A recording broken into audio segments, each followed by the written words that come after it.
Hello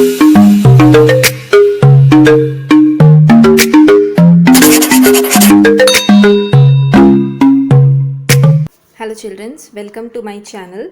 Today we will read page number 6 and 7. So let's start the reading. Sources of history. 2.1 Material sources, 2.2 Written sources, 2.3 Oral sources, 2.4 Sources of ancient Indian history, and 2.5 Precautions to be taken while writing history. A number of objects used by our ancestors still exist. Some inscriptions from the past have been recovered. Sources like these help us to understand our history. History can also be learned through customs and traditions, folk arts, folk literature, as well as historical documents. All these are known as sources of history. These are of three types: material sources, written sources, and oral sources. Can you tell? Structures such as forts, rock cut caves, stupa, etc. are known as material sources of history. Try to guess what other structures can be called material sources. 2.1 Material sources. Man uses a variety of things in his day-to-day life. They are known as artifacts. Artifacts used by humans in the past provide us valuable information about life in the ancient times. We can decide the period of ancient artifacts like earthen pots by studying the shape, color, and designs on ancient potsherds, the ornaments and other artifacts through light on social interaction. We get information about the diet of the people from the remains of food grains, seeds, and bones of animals found in excavations.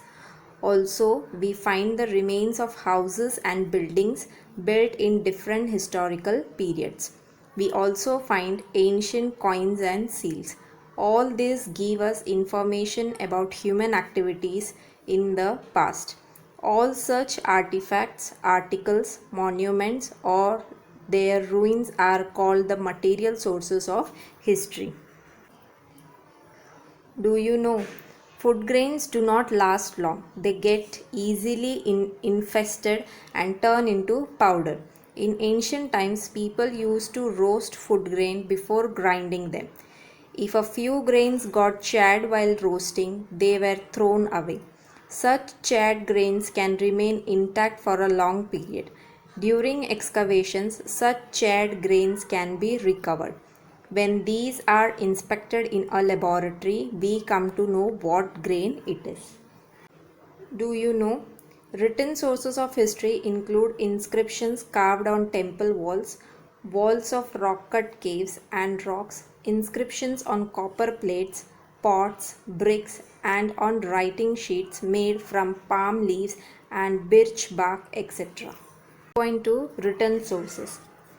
The Stone Age people have recorded many events and expressed their emotions in paintings on rocks. It was only after thousands of years that man learned the art of writing. In the beginning, humans used symbols and signs to record their thoughts and ideas. However, it took thousands of years for a script to develop from this. In the beginning, man wrote on potsherds, unbaked bricks using pointed objects. He also used birch, burja tree bark to write on. As his experience and knowledge increased, he began to write in different ways. He began to record the events that took place around him. Accounts of the proceedings of royal courts were also written systematically. Many rulers had their orders, judicial decisions, donations, etc. inscribed on stone or copper plates. Over a period of time, many forms of literature developed. They included books on religious and social subjects, plays, poetry, travelogues, and scientific works. All this literature helps us to understand the history of the various historical periods. These sources are known as the written sources of history. Do you know? Bhurjapatra means writing sheets made from the bark of a birch tree. Bhurja is the Sanskrit name of the birch tree. Birch trees are found in Kashmir. So children, this way we have done number 6 and 7. Do check for my previous videos also. Thanks for watching my video. Thank you students.